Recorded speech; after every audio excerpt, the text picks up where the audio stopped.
নমস্কার, যুক্তি তর্ক সঙ্গে অর্কয়ে আপনাদের স্বাগত। আপনাদের সঙ্গে আমি অর্কপ্রভ সরকার। 21শে জুলাইয়ে মাননীয় মুখ্যমন্ত্রী এবং তার এয়ার অ্যাপারেন্টের বক্তব্য আপনারা নিশ্চয়ই শুনেছেন, আমি অন্তত শুনেছি। নানাবিধ লম্বা চওড়া ক্লেম করেছেন দুজনেই, এবং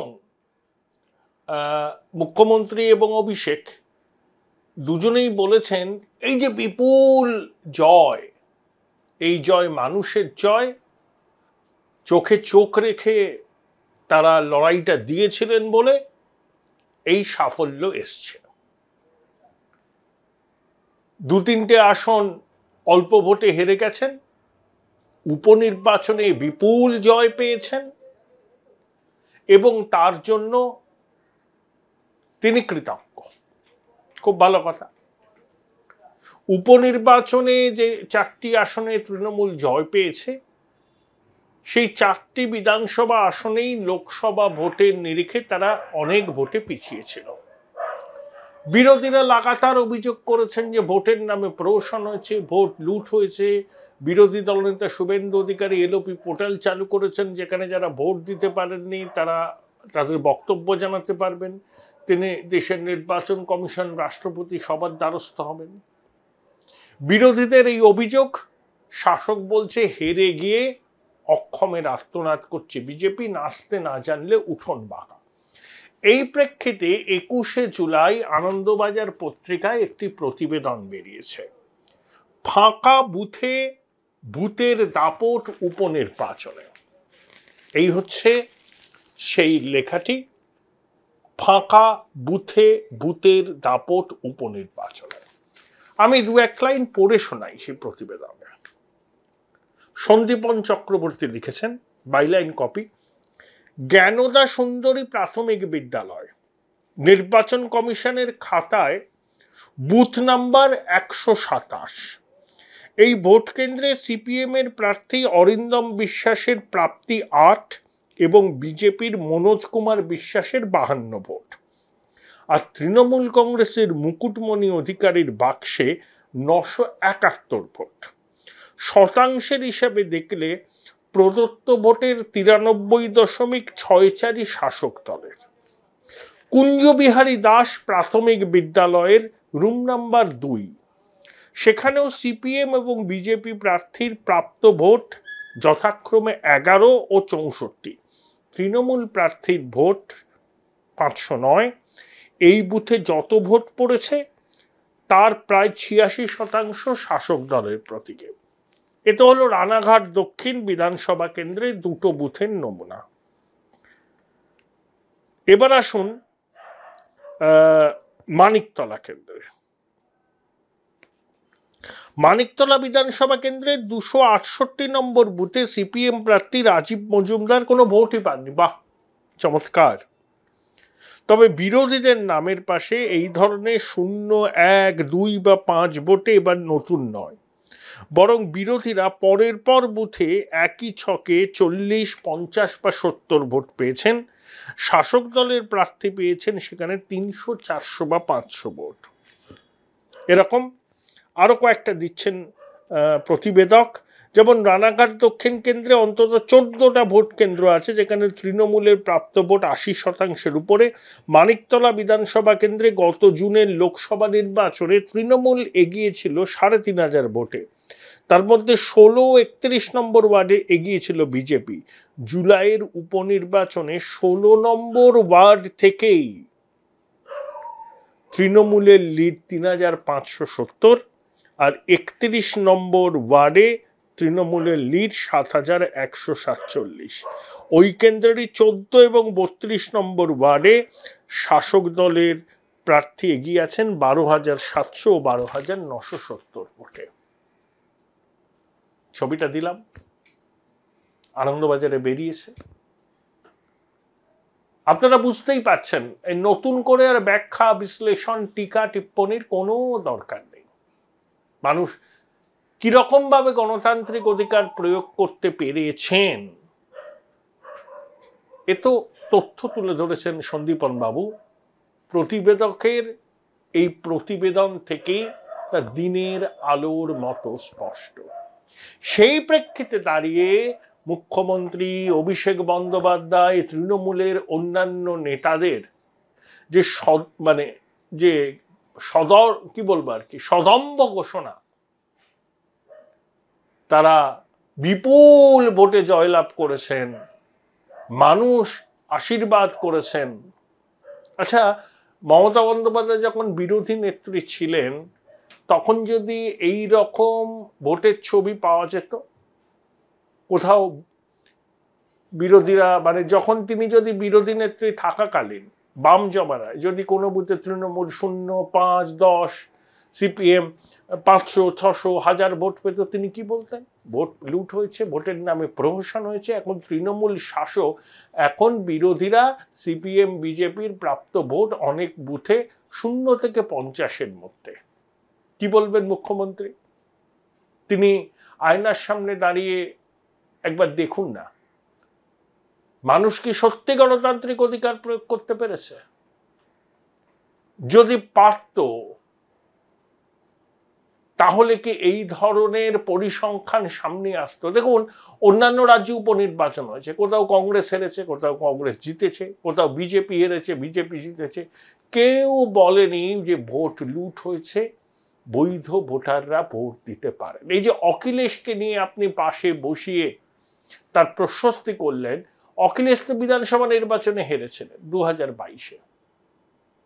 একবারের জন্য কিন্তু তিনি বলেননি যে ভোটে ম্যাল প্র্যাকটিস হয়েছে। বিজেপি লোকসভায় মুখ থুবড়ে পড়েছে উত্তরপ্রদেশে, একবারের জন্য বিজেপির কোন নেতা কি বলেছেন উত্তরপ্রদেশে ভোটে কারচুপি হয়েছে? বলেননি। কারণ সেখানে মানুষ গণতান্ত্রিক অধিকার প্রয়োগ করতে পারে। আর দিদিমণির রাজত্বে, বিশেষ করে উপনির্বাচন, পঞ্চায়েত নির্বাচন, পুরসভার নির্বাচনের দিন গণতন্ত্রের উৎসব বলে শাসক দল যে বিষয়টাকে খাইয়ে দিতে চায়, সেটা আসলে কি সন্দীপন বাবুর এই প্রতিবেদনের মাধ্যমেই সেটা স্পষ্ট। কিন্তু মুখ্যমন্ত্রী সর্বদাই স্টেট অফ ডিনায়ালে থাকেন। তার মনোপুত না হলে তিনি নানা রকম যুক্তি খাড়া করে সেটাকে নস্যাৎ করে দেওয়ার চেষ্টা করেন। এক্ষেত্রেও তার ব্যতিক্রম হবে না, আমরা জানি। দ্বিতীয়, যদিও সেটা 21শে জুলাইয়ের সভামঞ্চ থেকে মুখ্যমন্ত্রী বলেননি, পুলিশ কর্মীদের ভোটে ভালো কাজের জন্য পুরস্কার দেওয়া হবে। সর্বোচ্চ পর্যায়ের থেকে থানার ওসি পর্যন্ত তাদের বেসিক পেয়ের 50% পাবেন, আর থানার মেজবাবু আর তার পরবর্তী স্তরের যারা, তারা 7,500 টাকা করে পাবেন ভোটে ভালো কাজের পুরস্কার। তার জন্য কত খরচ হবে? 32 কোটি টাকা। যেখানে সরকারের ভাঁড়েমা ভবানী, সেখানে পুলিশ কর্মীদের ভালো কাজের জন্য 32 কোটি টাকা দেওয়া হচ্ছে। আচ্ছা, পুলিশ কর্মীরা তো মাইনা পান, নির্বাচনে আইন শৃঙ্খলা রক্ষা করা, মানুষ যাতে গণতান্ত্রিক অধিকার প্রয়োগ করতে পারে সেটা নিশ্চিত করার দায়িত্ব তাদের, এটা তাদের ডিউটি। সামনে তো পুজোর বোনাস দিন, কোনো অসুবিধা নেই, আপনি ডিএ দিন, সাগ্রহে সমর্থন করব। কিন্তু হঠাৎ করে ভালো কাজের জন্য 32 কোটি টাকার বাজেট মুখ্যমন্ত্রী মনে হলো পুলিশকে দেবেন। তাহলে বিরোধীরা বলেন না যে তাদের সঙ্গে লড়াইটা তৃণমূলের নয়, তাদের সঙ্গে লড়াইটা পুলিশের। আপনি তো বিরোধীদের তোলা অভিযোগকেই কার্যত মান্যতা দিয়ে দিলেন। এই কথা যদি কেউ বলেন, সেটা কি খুব মিথ্যাচার বলা যাবে? সরকারি কর্মীরা, শিক্ষকরা, তারাও তো ভোটের ডিউটি দিয়েছেন। তারা কি খুব খারাপ কাজ করেছেন? আপনি তাদের জন্য তো কোনো আর্থিক অনুদান ঘোষণা করলেন না। বেছে বেছে পুলিশকে সন্তুষ্ট করার জন্য আপনি 32 কোটি টাকা দেবেন বলেছেন। অনেকগুলো কাগজেই খবর বেরিয়েছে। তাহলে বিষয়টাকে আমরা কিভাবে দেখব? আমার সুধী দর্শকরা কমেন্ট বক্সে লিখে জানান। ভালো কাজ করার পুরস্কার স্বরূপ 32 কোটি টাকা। Join Indian Institute of Hotel Management now. Right choice, right decision. পুলিশের যে দায়িত্ব, যখন যারা চাকরিতে জয়েন করেন তখন তাদেরকে সব দায়িত্ব পালন করতেই হয়। আপনি ওদের যে ডিএ পায় না, ফারাক আছে 36%, সেই ডিএ দিন না, পুজোর বোনাস বাড়িয়ে দিন। কিন্তু নির্বাচনে ভালো কাজ করার জন্য শুধু পুলিশকে আপনি আর্থিক অনুদান দেবেন, পুরস্কৃত করবেন, আর নির্বাচনের কাজে সরকারি কর্মচারীরা, স্কুল শিক্ষকরা, কলেজ শিক্ষকরা তারাও তো যুক্ত ছিল, তারা কি অন্যায় করল? আসলে সমঝদারো কে লিয়ে ইশারাই কাফি হ্যায়। এই যে বিরোধীরা বলেন না, তাদের লড়াই তৃণমূলের সঙ্গে নয়। পুলিশকে যদি নিরপেক্ষ করে রাখা যায় তখন তৃণমূল বুঝতে পারবে যে মানুষের জনসমর্থন তাদের দিকে নেই। মমতা বন্দ্যোপাধ্যায় বিরোধীদের তোলা অভিযোগকেই তো মান্যতা দিয়ে দিলেন, তাই নয় কি? 21শে জুলাই সভামঞ্চ থেকে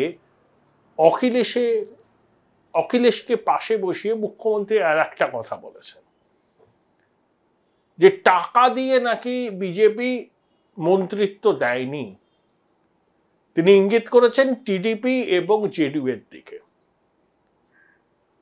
বিজেপি নাকি টাকা দিয়েছে, সেই জন্য তারা আর মন্ত্রিত্ব নিয়ে খুব একটা দর কষাকষি করেনি।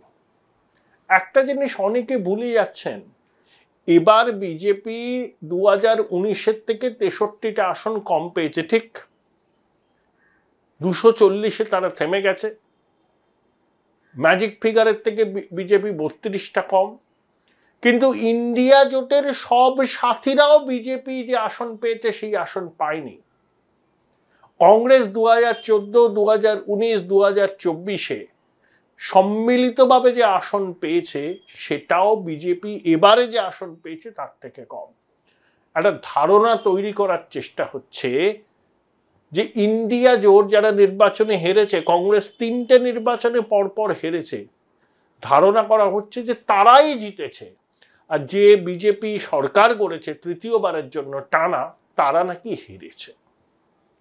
এখন চন্দ্রবাবু নাইডু, নীতিশ কুমার খুব দরাদরি করবেন, দর কষাকষি করবেন, স্পিকার পদ চাইবেন, অমুক অমুক ক্যাবিনেট মন্ত্রী চাইবেন, কিন্তু দেখা গেল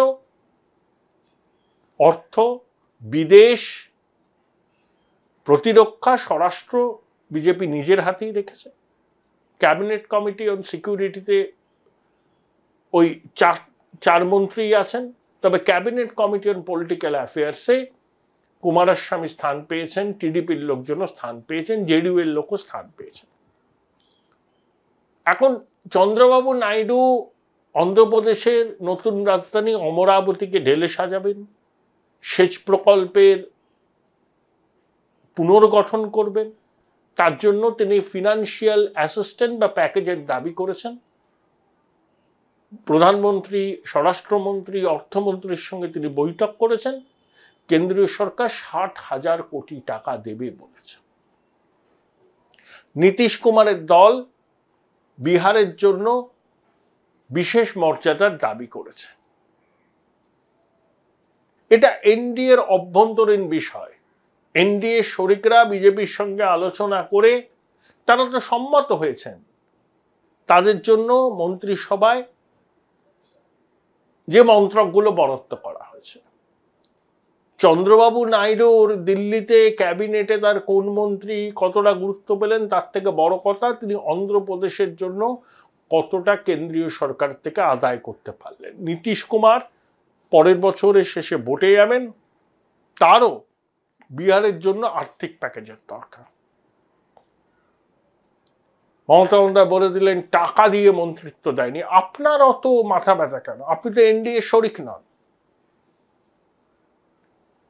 আবার বললেন কোনোদিন উনি বিজেপির সঙ্গে যাবেন না। আপনি পায়ে পা তুলে পা লাগিয়ে ঝগড়া করুন, অন্যান্য রাজ্যগুলো কেন্দ্রের কাছ থেকে আর্থিক সুযোগ সুবিধা আদায় করে নিক, ইনভেস্টমেন্ট আদায় করে নিক, আর আমরা দেখি শুধু চেয়েছে রাজনীতির স্বার্থে। ওই 100 দিনের কাজের বকেয়া, আবাস যোজনার টাকাও আপনি খুব তাড়াতাড়ি পাবেন বলে আমার মনে হয় না। যদি অভিষেক বলেছেন আবাস প্লাস 31শে ডিসেম্বরের মধ্যে সম্পূর্ণ তালিকা হয়ে গেলে তারা টাকা দেবেন। টাকা জোগাড় করবেন, কিভাবে করবেন জানেন তারা। শিল্প টিল্প তো নেই। মদের এক্সাইজ ডিউটি বাড়িয়ে দেবেন, পেট্রোল ডিজেলের উপর এইসব চাপিয়ে দেবেন, স্ট্যাম্প ডিউটি রিল্যাক্সেশন ছিল উঠে গেছে, কেন্দ্রীয় করের ভাগ, এইসব নিয়ে আর ঋণ করবেন। কিন্তু কত ঋণ করবেন? ঋণ করার ঊর্ধ্বসীমার কাছাকাছি তো দাঁড়িয়ে আছি। আর যদি আপনি কেন্দ্রীয় সরকারের সঙ্গে সুসম্পর্ক রাখতেন তাহলে বাংলার জন্য অনেক কিছু পেতেন। আপনি সবার আগে নিজের ইগো, নিজের ভোট ব্যাংকে তুষ্ট করার কাজটাই করেন। তার জন্য আপনাকে কেন্দ্রের সঙ্গে পায়ে পা লাগিয়ে ঝগড়া করতে হয়। আর যারা নিজের রাজ্যের উন্নতিটার ভাবে, তাদের রাজনৈতিক বিরোধিতা কেন্দ্রের সঙ্গে থাকলে পরেও তারা একটা ভারসাম্য রেখে চলে।